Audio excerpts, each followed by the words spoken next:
Movie का start ह्यूमरिज्म terrorist organisation के leader flag को दिखाने से होता है। वो एक ट्रिगर्ड बॉम्ब को एक्टिवेट करता है जिससे पूरी सिटी में ग्रीन कलर का स्मोक फैल जाता है।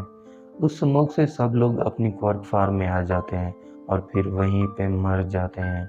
अब पूरी सिटी में से सिर्फ एक आदमी बचता है और उस आदमी के पास क्वर्क नहीं होता। असल में फ्लैग इस दुनिया से क्वर्क को ख़त्म करना चाहता था, इसलिए उसने ट्रिगर्ड बॉम्ब्स बनाए जो सिर्फ उन पे वर्क करते थे जिनके पास क्वर्क था। अब ये न्यूज़ पूरी दुनिया में फैल जाती है। सब हीरोज़ इस ऑर्गेनाइजेशन को ख़त्म करने के लिए निकल पड़ते हैं। सबसे पहले वो ऑर्गेनाइजेशन के हेडक्वार्टर पे अटैक करते हैं, मगर वहाँ उन्हें ना उस ऑर्गेनाइजेशन का बॉस मिलता है और ना ही ट्रिगर्ड बॉम्ब्स। अब हमें एक लड़का रोडी दिखाया जाता है जो अपने छोटे बहन भाइयों के साथ रहता था। उसके साथ एक बर्ड भी रहता था जिसका नाम पीनो था। असल में रोडी एक चोर था जो दूसरों की चीज़ें चुरा के अपना गुजारा करता था। अब एक शॉप से कुछ लोग ज्वेलरी चुरा लेते हैं। मिडोरिया, तोदोरोकी और बाकुगो उनके साथ फाइट करते हैं। वो उन्हें बेहोश करके पकड़ लेते हैं, मगर उन्हें पकड़ने से पहले वो लोग उस चुराए हुए केस को रोडी के हवाले कर देते हैं। रोडी केस लेके भागने लगता है, मिडोरिया उसका पीछा करता है। इसी बीच एक आदमी गाड़ी चला रहा होता है। ह्यूमरिज्म ऑर्गेनाइजेशन की साथी बैरोस उस पे अटैक कर देती है। इस अटैक से गाड़ी ब्रिज से टकरा जाती है जिससे ब्रिज टूटने लगता है। अब रोडी उस ब्रिज के नीचे होता है। वो इससे अपनी जान बचा के ट्रेन पे चला जाता है। मिडोरिया उसके पीछे ट्रेन तक पहुंच जाता है और उसे पकड़ लेता है। वो उसे केस को ओपन करने का कहता है, मगर रोडी उसे दिखाने से मना कर देता है। दोनों एक दूसरे के साथ झगड़ा करने लगते हैं। तभी वो केस नीचे गिर जाता है जिसमें कुछ डॉक्यूमेंट्स के सिवा और कुछ नहीं होता। असल में ये उस आदमी का केस था जिस पे बैरोस ने अटैक किया था और गलती से अब ये रोडी के पास आ गया था। रोडी इस बात से काफ़ी अपसेट था। उसने ज्वेलरी को चुराया था, मगर इस बैग में ज्वेलरी नहीं होती। वो इधर-उधर ज्वेलरी को बैग को ढूँढने लगता है। इसी बीच पुलिस वहाँ आ जाती है। वो उस पे गोलियाँ चलाने लगते हैं। मिडोरिया उसे वहाँ से बचा के अपने साथ ले जाता है। तभी बैरोस उन दोनों पे अटैक कर देती है। मिडोरिया अपनी पावर यूज़ करता है और बैरस के अटैक को डॉज करते हुए रोडी को वहाँ से बचा के कहीं दूर ले जाता है। मिडोरिया इस पूरे वाक़ये को तोदोरोगी को बता देता है। तभी उन्हें टीवी पे न्यूज़ सुनाई देती है जिसमें वो मिडोरिया को इन सब का ज़िम्मेवार ठहराते हैं। ये सुन के मिडोरिया शॉक रह जाता है। अब उन दोनों के पीछे पुलिस लगी हुई थी, इसलिए दोनों अपना भेष बदल के दूसरे शहर चले जाते हैं। इसी बीच एंडेवार पुलिस के हेड ऑफिसर के पास जाता है। वो उससे मिडोरिया के मुजरिम होने का सबूत मांगता है, मगर वो ऑफिसर उसे कुछ नहीं बताता। अब मिडोरिया तोदोरोगी को एक कोड मैसेज भेजता है जिसमें वो उन्हें बताता है कि अब वो क्लेड सिटी में पहुंच चुका है। कोड मैसेज पढ़ने के बाद तोदोरोकी और बाकुगो मिडोरिया की मदद करने के लिए निकल पड़ते हैं। अब हमें पता चलता है कि रोडी का फादर एक साइंटिस्ट था। रोडी के बर्थडे पे उसने रोडी को एक पजल गिफ्ट दिया था जिसे सिर्फ रोडी ही सॉल्व कर सकता था। मगर एक दिन वो उन तीन बहन भाइयों को छोड़ के चला गया। वो तीनों बहुत छोटे थे, उनका ख्याल रखने वाला कोई नहीं था।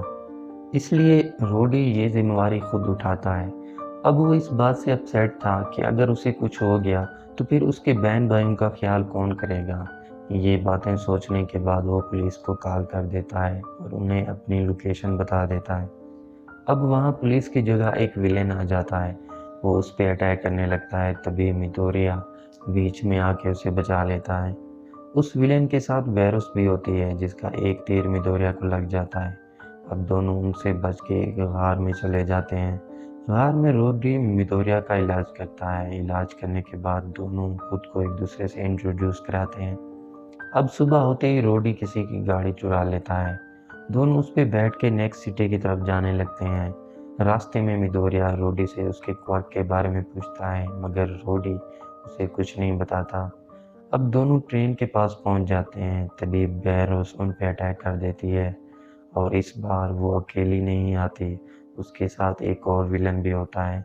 दोनों उन पे अटैक करने लगते हैं। मिडोरिया उनके अटैक्स को डॉज करने की कोशिश करता है, मगर रोडी ऐसा नहीं कर पाता। वो एक पहाड़ी से लटक जाता है। वो विलेन उसे मारने ही वाला होता है। तभी तोदोरोकी बीच में आ जाता है। वो उसे बचा लेता है। अब हीरोज उन विलन्स को पकड़ने की कोशिश करते हैं, मगर बैरोस हेलीकॉप्टर से कूद के अपनी जान दे देती है। अब वो सब उस केस को चेक करने लगते हैं। केस के अंदर उन्हें रोडी के फादर जैसा पजल मिलता है। वो जब उसे खोलते हैं तो उन्हें कुछ मेमोरी कार्ड्स मिलते हैं। अब हमें पता चलता है कि पुलिस का हेड ऑफिसर भी ह्यूमरिज्म ऑर्गेनाइजेशन से मिला हुआ है। वो हीरोज़ की हर मूवमेंट को फ्लैट के साथ शेयर करता था। अब फ्लैट सब ट्रिगर्ड बॉम्ब्स को एक्टिवेट कर देता है। ये न्यूज़ पूरी दुनिया में फैल जाती है, जिससे हर तरफ पैनिक फैल जाता है। लोग डर के दूसरी सिटीज़ की तरफ भागने लगते हैं। इसी बीच मिडोरिया उन मेमोरी कार्ड्स को चेक करता है, जिसमें उन्हें पता चलता है कि रोडी का फादर ह्यूमरिज्म ऑर्गेनाइजेशन के साथ काम करता था। इसके साथ साथ उन्हें हेडक्वार्टर की लोकेशन भी मिल जाती है। इधर प्रो हीरोज उन बॉम्ब्स की लोकेशन ढूंढ लेते हैं, तो उधर मिडोरिया, तोदोरोकी, बाकुगो और रोडी ह्यूमरिज्म के हेडक्वार्टर पहुंच जाते हैं। वहां वो कुछ विलन्स के साथ फाइट करते हैं और आगे बढ़ने लगते हैं। बाहर बाकुगो जुड़वा विलन्स के साथ फाइट करता है, तो अंदर तोदोरोकी विलन लेवियाथन से फाइट करता है। उस विलन के पास भी फायर पावर होती है, इसलिए तोदोरोकी के अटैक का उस पर कोई असर नहीं होता। वो तोदोरोकी को पकड़ के नीचे पानी में ले जाता है।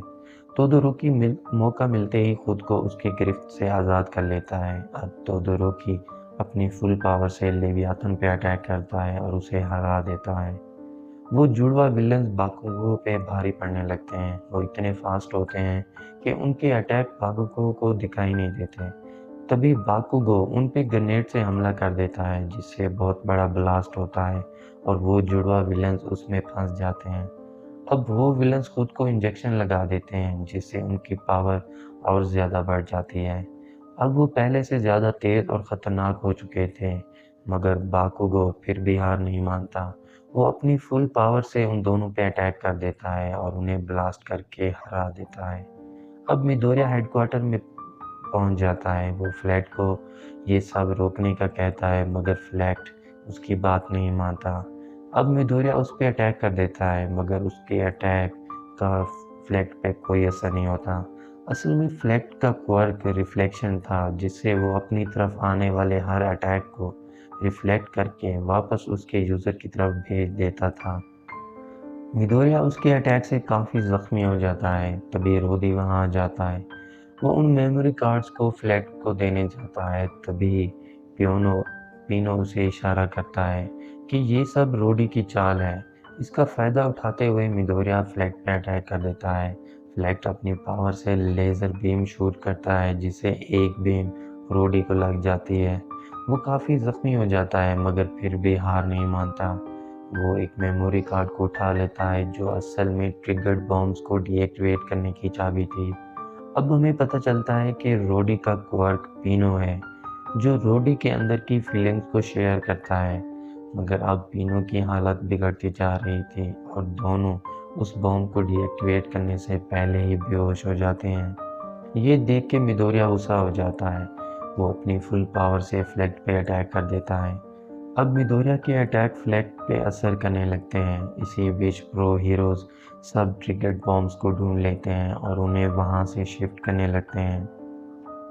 उनकी मेहनत देख के मिडोरिया अपनी पावर और ज़्यादा बढ़ा लेता है।